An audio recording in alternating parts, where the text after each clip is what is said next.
Boo-doo-boo-doo-boo-doo. B-Dogs Maths. Hi, B-Dogs Maths here. I'm B-Dog and welcome to the introduction to the nth term. The plan is to provide you with 3 videos today. Number 1 is just about the introduction to nth term, the one we're on now. How we talk about the nth term, where it's come from, because if you don't know the base and the solid base, have a solid base for the nth term, you're going to end up having an inconsistent understanding of then the later videos. Video 2 is about using and applying the nth term on linear sequences.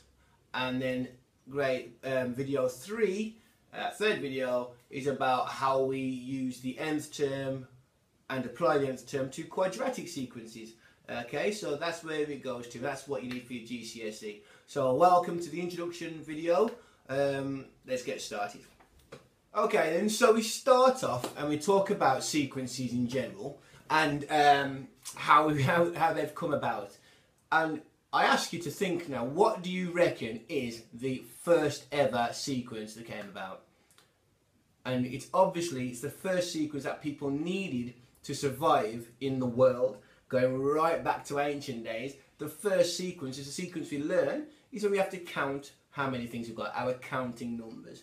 That's called a set of natural numbers. 1, 2, 3, 4, 5, 6 and so on. And obviously as we got more civilized, we then had the fact that we understood that 0 was part of this sequence, and actually we could go negative, so -1, -2, -3. So what we have here, if I just get my whiteboard here so you can see it, we had, I'm just going to write some of the counting numbers. 1, 2, 3, 4 and so on. Yeah, okay, so that was the first sequence we ever came about. Again, it's the sequence of natural numbers. So it goes without saying, because it's the sequence of natural numbers, that we can call this sequence n. And every sequence that we have that is either linear or quadratic or has some sort of mathematical way of determining how each of these things exist, we can relate it to the sequence of natural numbers, n. And the nth term that we talk about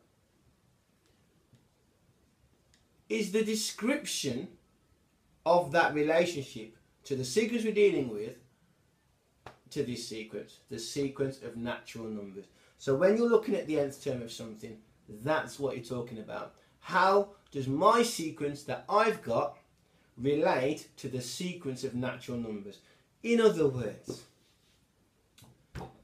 if I had the sequence of the 2 times table, where the first one is created by is 2, and the second one is 4, and the third one is 6, and the fourth one is 8, and so on. So I've got the 2 times table here.